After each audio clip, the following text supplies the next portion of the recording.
Sanctus, Sanctus, Sanctus Dominus Deus Sabaoth. Salam jumpa kembali saudara-saudariku yang terkasih dalam Tuhan kita Yesus Kristus. Salam sejahtera untuk kita semua. Berkat Allah yang Maha Kuasa senantiasa menyertai kita. Hari Sabtu tanggal 11 Mei tahun 2024 adalah hari biasa pekan ke-6 Paskah. Marilah kita mendengarkan dan merenungkan bacaan-bacaan kitab suci. Dalam nama Bapa dan Putra dan Roh Kudus. Amin. Bacaan pertama dari Kisah Para Rasul bab 18 ayat 23 sampai 28. Paulus meninggalkan Korintus dan kembali ke kota Antiokhia di Syria.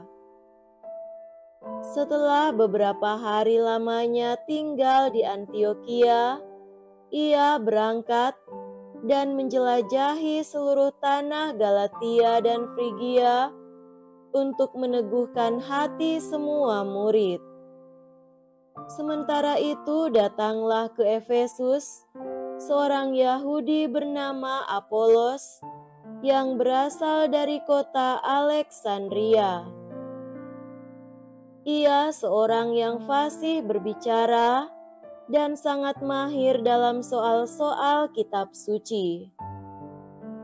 Ia telah menerima pengajaran dalam jalan Tuhan.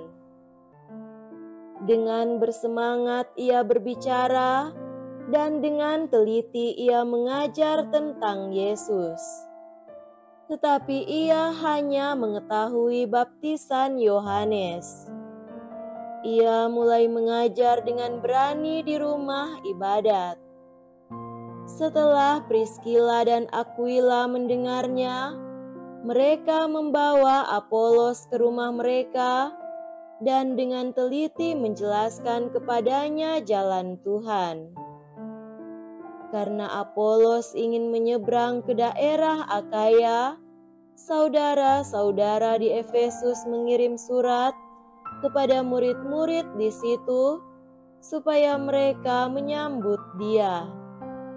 Setibanya di Akaya, Apolos oleh kasih karunia Allah menjadi seorang yang sangat berguna bagi orang-orang yang percaya. Sebab dengan tak jemu-jemunya, ia membantah orang-orang Yahudi di muka umum dan membuktikan dari kitab suci bahwa Yesus adalah Mesias. Demikianlah sabda Tuhan. Syukur kepada Allah. Semoga Tuhan beserta kita sekarang dan selama-lamanya. Inilah Injil suci menurut Yohanes. Dimuliakanlah Tuhan. Dalam amanat perpisahannya, Yesus berkata kepada murid-muridnya, "Aku berkata kepadamu, sesungguhnya segala sesuatu yang kamu minta kepada Bapa akan diberikannya kepadamu dalam namaku. Sampai sekarang kamu belum meminta sesuatu pun dalam namaku. Mintalah maka kamu akan menerima, supaya penuhlah sukacitamu. Semuanya ini kukatakan kepadamu dengan kiasan. Akan tiba saatnya, aku tidak lagi berkata-kata kepadamu dengan kiasan, tetapi terus terang memberitakan Bapa kepadamu. Pada hari itu, kamu akan berdoa dalam namaku. Dan tidak kukatakan kepadamu bahwa aku meminta bagimu kepada Bapa, sebab Bapa sendiri mengasihi kamu, karena kamu telah mengasihi aku dan percaya bahwa aku datang dari Allah. Aku datang dari Bapa, dan aku datang ke dalam dunia. Kini aku meninggalkan dunia lagi dan pergi kepada Bapa. Demikianlah sabda Tuhan. Terpujilah Kristus.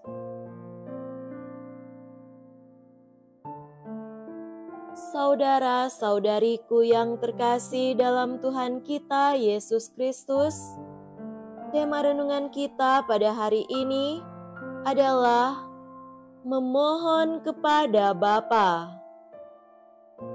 Yesus meyakinkan murid-muridnya agar mereka berani berdoa kepada Bapa dan meminta apa yang mereka butuhkan dan memintanya di dalam namanya. Yesus menyampaikan ini karena ia akan meninggalkan murid-muridnya dan kembali kepada Bapa. Yesus bersabda, "Sesungguhnya segala sesuatu yang kamu minta kepada Bapa akan diberikannya kepadamu dalam namaku.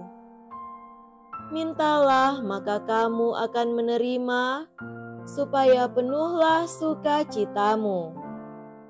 Meminta di dalam nama Yesus berarti permintaan kita harus sejalan dengan kehendak Yesus. Yesus menegaskan bahwa dengan cara ini permohonan kita akan dikabulkan dan sukacita kita menjadi penuh. Tapi dalam kenyataan sehari-hari, berdoa menyampaikan permohonan menjadi pergumulan tersendiri karena seringkali kita tidak mendapatkan apa yang kita mohonkan. Misalnya kita berdoa meminta kesembuhan orang yang kita kasihi, tapi kesembuhan tidak terjadi, penyakitnya bertambah parah. Lalu banyak orang yang patah arang dan tidak mau melanjutkan doanya lagi.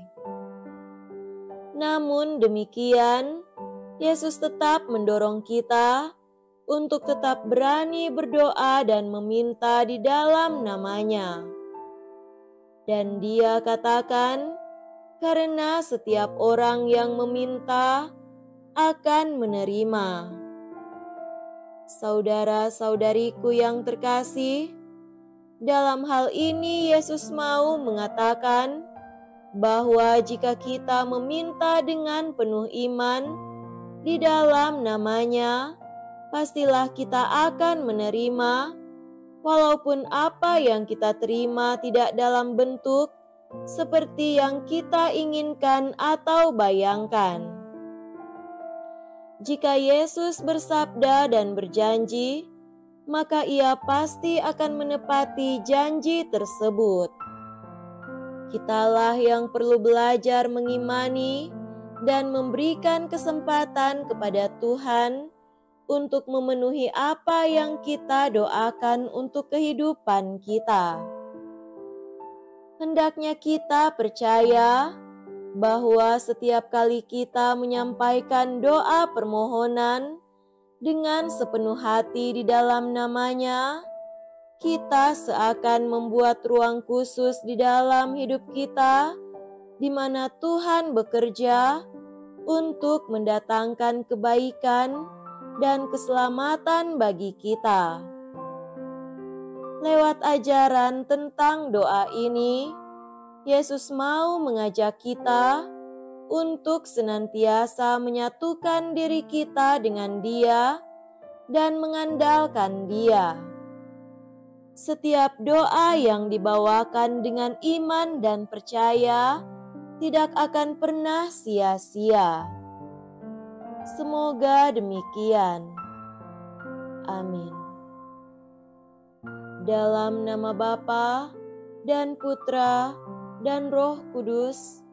Amin.